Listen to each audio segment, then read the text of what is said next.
ভর্তা আমরা অনেক রকম খেয়ে থাকি, তবে আজকে আমি তোমাদের সাথে শেয়ার করব পটল ভর্তা রেসিপি। এটা তৈরি করতে খুব একটা বেশি সময় লাগে না, খুবই সামান্য কিছু উপকরণ দিয়ে খুব সহজেই তৈরি করে নেওয়া যায়। দুপুরের লাঞ্চে হোক বা রাতের ডিনার, গরম গরম ভাতের সাথে খেতে অসাধারণ লাগে। নমস্কার বন্ধুরা, বাণীর হেসেলের রকমারি রান্না নিয়ে আমি চলে এসেছি। আমার চ্যানেলে তোমাদের সবাইকে স্বাগত জানাই। আমি এখানে পটলগুলিকে আগে থেকে ধুয়ে রেখেছি। এখন একটা নাইফের সাহায্যে দু সাইডগুলি ঠিক এইভাবে কেটে নেব। একঘেয়ে পটল খেতে খেতে যখন তোমরা বোর হয়ে যাবে, তখন এই রেসিপিটা অন্তত একবার ট্রাই করে দেখো। আশা করি ভীষণই ভালো লাগবে। খুবই কম সময় তৈরি করে নেওয়া যায়। এবার আমি একটা নাইফের সাহায্যে ঠিক এইভাবে চেঁচে ফেলে দিচ্ছি খোসাটাকে। তোমরা চাইলে এই কাজটি বটি দিয়েও চোকলাটাকে ছাড়িয়ে নিতে পারো। তো আমি দু সাইডটা কেটে নেওয়ার পর আবারও ধুয়ে নিয়েছি পটলগুলিকে। পটলের খোসাগুলিকে চেঁচে নেওয়ার পর আবারও ধুয়ে নিলাম। এখন চলে যাব এগুলি কেটে নিতে। দেখো আমি ঠিক এই রকম ছোট ছোট টুকরো করে কেটে নিচ্ছি। এতে আমার মিক্সার গ্রাইন্ডারে পেস্ট করতে সুবিধা হবে। তোমরা তোমাদের সুবিধা মতো পটলগুলিকে ছোট বা বড় যেরকম ইচ্ছে সেরকম কেটে নিতে পারো।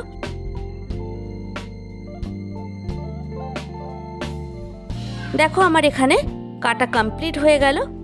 এবার একটা পাত্রের মধ্যে তুলে রাখলাম। দেখো ঠিক এই রকমভাবে পটলগুলিকে কেটে নিলাম। তোমরা চাইলে এর থেকে ছোট করেও কেটে নিতে পারো। এখন চলে যাব এটাকে ভেজে নেওয়ার জন্য। আমি গ্যাসের উপর একটা কড়াই বসিয়ে দিয়েছি। এরপর কড়াইটাকে খুব ভালো মতো গরম করে নেওয়ার পর দিয়ে দিচ্ছি সাদা তেল। তেলটাকে এখানে একটু ভালো মতো গরম করে নিতে হবে। এরপর এর মধ্যে দিয়ে দিচ্ছি ফোড়নে একটা শুকনো লঙ্কা। লঙ্কাটাকে 1 থেকে 1.5 মিনিটের মতো ভালো করে ভেজে নেওয়ার পর দিয়ে দিচ্ছি এর মধ্যে একটা পেঁয়াজ কুচি। গ্যাসের ফ্লেমটাকে একদম লোতে দিয়ে রাখবো। এখন পেঁয়াজটাকে একটু ভালো করে নেড়ে চেড়ে নিয়ে ভেজে নিতে হবে। দেখো এটা অনেকটাই নরম হয়ে গেছে। দিচ্ছি এর মধ্যে গোটা রসুন। যেহেতু এটা বাটা বা ভর্তা, তো রসুনের পরিমাণটা একটু বেশি দিলেই ভালো হয়। এখন পেঁয়াজ আর রসুনটাকে 2 থেকে 2.5 মিনিটের মতো লো ফ্লেমে ভেজে নিচ্ছি। এরপর এর মধ্যে দিয়ে দেবো কেটে ধুয়ে রাখা পটলের টুকরোগুলিকে। অবশ্যই গ্যাসের ফ্লেমটাকে একটু বাড়িয়ে দিতে হবে। এরপর এর মধ্যে দিয়ে দিচ্ছে কাঁচা লঙ্কা। কাঁচা লঙ্কার পরিমাণটা তোমরা তোমাদের পছন্দ অনুযায়ী বাড়িয়ে বা কমিয়ে নিতে পারো। আমি এখানে 4খানা কাঁচা লঙ্কা দিয়েছি। এখন এই উপকরণগুলিকে খুব ভালো করে ভেজে নিতে হবে, কারণ পটলের ভিতর অনেকটাই জল থাকে। তো গ্যাসের ফ্লেমটাকে মিডিয়ামে দিয়ে 4 থেকে 5 মিনিটের মতো আমি ভেজে নিয়েছি। এখন গ্যাসের ফ্লেমটাকে অফ করে দিয়ে পটলটাকে ঠান্ডা করে নেব। দেখো এখানে মিক্সিং জারের মধ্যে অল্প অল্প করে ভাজা পটলগুলিকে ঢেলে নিয়েছে। আমি এখানে ছোট মিক্সিং জারটা ব্যবহার করেছি, তাই দুবারে বেটে নেব। আর একদম বেটে নেওয়ার পর ফিরে আসছি। পটলগুলিকে বেটে আমি এই বোলের মধ্যে তুলে রাখলাম। এখন ওই কড়াইটাই বসিয়ে দেব গ্যাসের ওপর। এরপর দিয়ে দিচ্ছি সর্ষে তেল। লঙ্কা দিয়ে দিচ্ছি এখানে 2টো শুকনো লঙ্কা। তারপর লঙ্কাটাকে খুব ভালো করে ভেজে নিতে হবে 1.5 থেকে 2 মিনিটের মতো। এই লঙ্কাটা আমি ভেজে তুলে নিচ্ছি, কারণ এটা আমি হাত দিয়ে মেখে এর মধ্যে দিয়ে দেব। ফোড়নে দিচ্ছি কালো জিরে 1/2 টিস্পুন।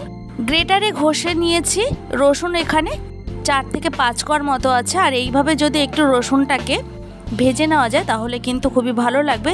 এখানে রসুনটাকে কয়েক সেকেন্ডের মতো ভেজে নেওয়ার পর দিয়ে দিলাম স্বাদ অনুযায়ী নুন আর একটু হলুদ গুঁড়ো। স্বাদের ব্যালেন্সের জন্য দিয়ে দিলাম সামান্য একটু চিনি। তোমরা চাইলে এটা নাও দিতে পারো। এরপর ভেজে তুলে রাখা লঙ্কাগুলিকে ঠিক এইভাবে হাত দিয়ে মেখে এই তেলের মধ্যে ছেড়ে দেব। এখন খুন্তির সাহায্যে ঠিক এভাবে একটু ভালো করে নেড়ে চেড়ে নিচ্ছি। এরপর এর মধ্যে দিয়ে দেব বেটে রাখা সেই পটলটা। এরপর গ্যাসের ফ্লেমটাকে একদম লোতে রেখে খুব ভালো করে টানিয়ে নিতে হবে। একটু ধৈর্য সহকারেই কাজটি করতে হবে। দেখো আমি এভাবে খুব ভালো করে নেড়ে চেড়ে নিচ্ছি। এই পটল বাটা বা ভর্তার রেসিপিটা যদি তোমরা আগে থেকে একটু পটলগুলিকে ভেজে নিয়ে তারপর যদি কড়াইতে এইভাবে একটু টানিয়ে নাও, তাহলে খেতে কিন্তু খুবই ভালো লাগবে। গরম গরম ভাতের সাথে আর অন্য কোনো পদের দরকার হবে না। এখানে দেখতেই পাচ্ছ পটলের কালারটা কিন্তু এখানে অনেকটাই চেঞ্জ হয়ে গেছে। যখন কড়াই থেকে ঠিক এইভাবে একটু উঠে আসবে তখন বোঝা যাবে যে পটল বাটাটা খুব সুন্দর হয়েছে। তৈরি হয়ে গেল গরম গরম ভাতের সাথে খাওয়ার জন্য দারুণ স্বাদের একটা পদের রেসিপি। যদি আমার চ্যানেলে এই ধরনের আরও নিত্য নতুন ভিডিও পেতে চাও তাহলে অবশ্যই একটা লাইক কমেন্ট শেয়ার করো। তোমাদের একটা লাইক আর একটা কমেন্ট আমাকে আরও নতুন ভিডিও তৈরি করা উৎসাহ জাগিয়ে তোলে। দেখা হবে অন্য কোনো ভিডিওতে। ভালো থাকবে প্রত্যেকেই। আর তোমরাও সবাইকে ভালো রেখো। আমার সঙ্গে এতক্ষণ থাকার জন্য তোমাদেরকে অসংখ্য ধন্যবাদ।